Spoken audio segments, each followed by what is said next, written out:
High friends, welcome to G copy S C. അപ്പോൾ ഇന്ന് നമ്മളിവിടെ ഡിസ്കസ് ചെയ്യാൻ പോകുന്നത് ഫയർമാൻ ഡ്രൈവർ സെക്ഷനിൽ വരുന്ന ഇമ്പോർട്ടൻ്റ് ആയിട്ടുള്ള ക്വസ്റ്റ്യൻസ് ആണ്. അപ്പോൾ എക്സാമിന് നമുക്ക് ഒരു ദിവസം മാത്രമേ ഇനി ബാക്കിയുള്ളൂ. അപ്പോൾ ഇതുവരെ പഠിച്ച കാര്യങ്ങൾ നമ്മൾ മാക്സിമം റിവിഷൻ ചെയ്യാം. അപ്പോൾ നമുക്ക് നേരെ ക്വസ്റ്റ്യനിലൂടെ കിടക്കാം. അപ്പോൾ ഫസ്റ്റ് ക്വസ്റ്റ്യൻ നോക്കി, L1 കാറ്റഗറിയിൽപ്പെട്ട വാഹനം ഏതാണ് താഴെ പറയുന്നതിൽ L1 കാറ്റഗറിയിൽപ്പെട്ട വാഹനം ഏതാണ്? ഓപ്ഷൻ ബി ആണ് കേട്ടോ, motor cycle without gear. L1 കാറ്റഗറിയിൽപ്പെട്ട വാഹനം മോട്ടോർ സൈക്കിൾ വിത്തൗട്ട് ഗിയർ ആണ് കേട്ടോ. മോട്ടോർ വാഹന നിയമത്തിൽ ഒരാൾക്ക് ഡ്രൈവിംഗ് ലൈസൻസ് കരസ്ഥമാക്കാൻ പ്രായപരിധി നിശ്ചയിക്കുന്നത് ഏത് സെക്ഷനിലാണ് വരുന്നത്? ഓപ്ഷൻ ബി സെക്ഷൻ 4 ആണ് കേട്ടോ. സെക്ഷൻ 4 മോട്ടോർ വാഹന നിയമത്തിൽ ഒരാൾക്ക് ഡ്രൈവിംഗ് ലൈസൻസ് കരസ്ഥമാക്കാൻ പ്രായപരിധി നിശ്ചയിക്കുന്നത്. അടുത്ത ക്വസ്റ്റ്യൻ നോക്കാം. ലേണേഴ്സ് ലൈസൻസ് എക്സാം പാസ്സായവർക്ക് ഏത് ഫോമിലാണ് ലേണിംഗ് ലൈസൻസ് നൽകുന്നത്? ഏത് ഫോമിലാണ്? ഫോം 3 കേട്ടോ. Option A form 3. അടുത്ത ക്വസ്റ്റ്യൻ നോക്കാം. ഒരു പോലീസ് ഉദ്യോഗസ്ഥന് വാഹനങ്ങളുടെ രേഖ പിടിച്ചെടുക്കാൻ അധികാരം നൽകുന്ന സെക്ഷൻ ഏതാണ്? താഴെ പറയുന്നതിൽ ഏത് സെക്ഷൻ വരുന്നത്? ഓപ്ഷൻ എ ആണ് കേട്ടോ, സെക്ഷൻ 206. സെക്ഷൻ 206 ആണ് ഒരു പോലീസ് ഉദ്യോഗസ്ഥന് വാഹനങ്ങളുടെ രേഖ പിടിച്ചെടുക്കാൻ അധികാരം നൽകുന്ന സെക്ഷൻ. ഓക്കെ അല്ലേ? വാഹന ചെക്കിംഗ് സമയത്ത് വാഹനത്തിന്റെ രേഖകൾ ബന്ധപ്പെട്ട ഉദ്യോഗസ്ഥൻ ആവശ്യപ്പെട്ടാൽ ഇലക്ട്രോണിക് ഫോമിലും ഹാജരാക്കാം എന്ന അനുവാദം നൽകുന്നത് ഏതിലാണ് താഴെ പറയുന്നത്? ഓപ്ഷൻ എ ആണ് കേട്ടോ, കേന്ദ്ര മോട്ടോർ വാഹന ചട്ടം. കേന്ദ്ര മോട്ടോർ വാഹന ചട്ടം 167 ക്ലോസ് 5 പ്രകാരം തയ്യാറാക്കിയ ഈ ചെല്ലാൻ എത്ര ദിവസത്തിനുള്ളിൽ തീർപ്പാക്കണം? നമ്മൾ ചെല്ലാൻ എത്ര ദിവസത്തിനുള്ളിൽ തീർപ്പാക്കേണ്ടത്? ഓപ്ഷൻ സി ആണ് കേട്ടോ, 90 ദിവസം കൊണ്ട് ചെല്ലാൻ തീർപ്പാക്കണം കേട്ടോ. അടുത്ത ക്വസ്റ്റ്യൻ നോക്കാം.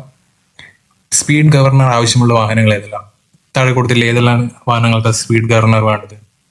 ഇത് ജസ്റ്റ് ഓപ്ഷൻ നോക്കിയാൽ തന്നെ നമുക്ക് മനസ്സിലാവും. ഫയർ, ടെൻഡർ, ആംബുലൻസ്, പോലീസ് വാഹനം, ഇതൊക്കെ എമർജൻസി വെഹിക്കിൾസ് ആണ്. അപ്പോൾ ഇതിന് സ്പീഡ് ഗവർണർ വെക്കാൻ പറ്റില്ല. ഇതിൽ ഓപ്ഷൻ എ ആണ് കേട്ടോ ആൻസർ, KSRTC. KSRTCക്ക് സ്പീഡ് ഗവർണർ വേണം. ഓക്കെ അല്ലേ? കേന്ദ്ര മോട്ടോർ വാഹന ചട്ടം 125 പ്രകാരം ഏത് വർഷത്തിന് ശേഷം നിർമ്മിക്കുന്ന വാഹനങ്ങൾക്കാണ് സീറ്റ് ബെൽറ്റ് നിർബന്ധമാക്കിയിട്ടുള്ളത്? സീറ്റ് ബെൽറ്റ് നിർബന്ധമാക്കിയിട്ടുള്ളത് ഏത് വർഷത്തിന് ശേഷം നിർമ്മിച്ച വാഹനങ്ങൾക്കാണ്? ഓപ്ഷൻ ബി ആണ് കേട്ടോ, 1994 ശേഷം നിർമ്മിച്ച വാഹനങ്ങൾക്കാണ് സീറ്റ് ബെൽറ്റ് നിർബന്ധമാക്കിയിട്ടുള്ളത്. അടുത്ത ക്വസ്റ്റ്യൻ നോക്കാം. മോട്ടോർ വാഹന നിയമത്തിലെ 112ാം വകുപ്പ് എന്തിനെ കുറിച്ച് പ്രതിപാദിക്കുന്നു? 112 ഏതാണ്? ഇത് സ്ഥിരമായിട്ട് PSCക്ക് ചോദിക്കുന്ന ഒരു സെക്ഷനാണ് കേട്ടോ. വേഗതയെക്കുറിച്ച്. ഓപ്ഷൻ ഡി ആണ്, വേഗതയെക്കുറിച്ചാണ് 112ാമത്തെ വകുപ്പ് പ്രതിപാദിക്കുന്നത്.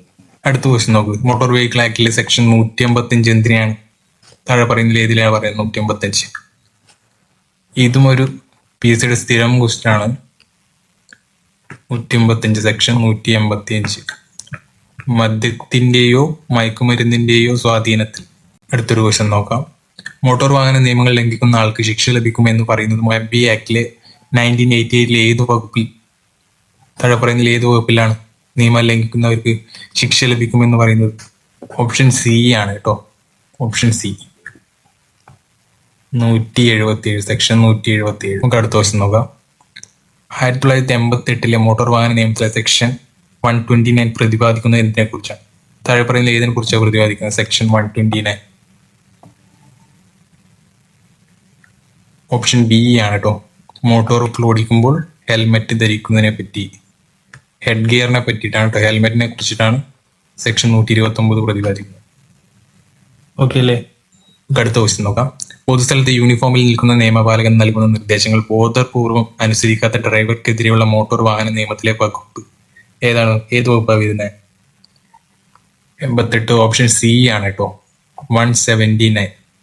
സെക്ഷൻ 179 പ്രകാരമാണ് പൊതുസ്ഥലത്ത് യൂണിഫോമിൽ നിൽക്കുന്ന നിയമപാലകൻ നൽകുന്ന നിർദ്ദേശങ്ങൾ ബോധപൂർവം അനുസരിക്കാത്ത ഡ്രൈവർക്കെതിരെയുള്ള നിയമ നടപടി സെക്ഷൻ 179 പ്രതിപാദിക്കുന്നത് കേട്ടോ. അടുത്ത ക്വസ്റ്റ്യൻ നോക്കാം. മോട്ടോർ വാഹന നിയമം 1988 സെക്ഷൻ 190 ക്ലോസ് 2 എന്തുമായി ബന്ധപ്പെട്ടതാണ്? ഓപ്ഷൻ ബി ആണ് കേട്ടോ, ശബ്ദവായു മലിനീകരണം. ഈ സെക്ഷൻ ഓർത്തു വെക്കണേ. സെക്ഷൻ 190 ക്ലോസ് 2 എന്തുമായി ബന്ധപ്പെട്ടതാണ്? ശബ്ദവായു മലിനീകരണത്തെ കുറിച്ചാണ് പറയുന്നത് കേട്ടോ. അടുത്തൊരു ക്വസ്റ്റ്യൻ നോക്കാം. ബഹുമാനപ്പെട്ട സുപ്രീം കോടതി നല്ല സമരിറ്റേറിയൻ നിയമം പാസ്സാക്കിയത് ഏത് വർഷമാണ്? ഓപ്ഷൻ ബി ആണ് 2016. 2016 മാർച്ച് 30. അടുത്തൊരു ക്വസ്റ്റ്യൻ നോക്കാം. ലോകത്ത് നടന്ന മരണമടഞ്ഞവരുടെ ഓർമ്മക്കായി ലോക ഓർമ്മ ദിനം ആചരിക്കുന്നത് എന്നാണ് ആചരിക്കുന്നത്? ഓപ്ഷൻ സി ആണ് കേട്ടോ, എല്ലാ നവംബർ മാസത്തിലെ 3ാമത്തെ ഞായറാഴ്ച. Option C. അടുത്ത ക്വസ്റ്റ്യൻ നോക്കാം.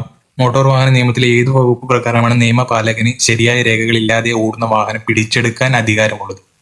ശരിയായ രേഖകളില്ലാതെ ഓടുന്ന വാഹനം പിടിച്ചെടുക്കാൻ അധികാരമുള്ളത് ഓപ്ഷൻ ഡി ആണ് 207. Option D.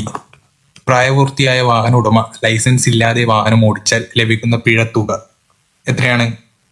ലൈസൻസ് ഇല്ലാതെ പ്രായപൂർത്തിയായ ഒരു വാഹന ഉടമ വാഹനം ഓടിച്ചാൽ ലഭിക്കുന്നത് ഓപ്ഷൻ ബി ആണ് 5000 രൂപ. ഒരു ലൈറ്റ് മോട്ടോർ കാർ രജിസ്ട്രേഷൻ കാലാവധി കഴിഞ്ഞു ഓടി എന്ന് തെളിഞ്ഞാൽ അടയ്ക്കേണ്ട ഫൈൻ തുക എത്രയാണ്? എത്രയാണ് ഫൈൻ തുക വരുന്നത്? ഓപ്ഷൻ എ ആണ് കേട്ടോ, 3000 രൂപ. ലൈറ്റ് മോട്ടോർ കാർ രജിസ്ട്രേഷൻ കാലാവധി കഴിഞ്ഞ് ഓടി എന്ന് തെളിഞ്ഞാൽ അടയ്ക്കേണ്ട ഫൈൻ തുക 3000 രൂപ. അടുത്ത നമുക്ക് കുറച്ച് ഇമ്പോർട്ടൻ്റ് ആയിട്ടുള്ള സെക്ഷൻസ് നോക്കാം. സെക്ഷൻ 113 എന്തിനെ കുറിച്ചാണ് പറയുന്നത്?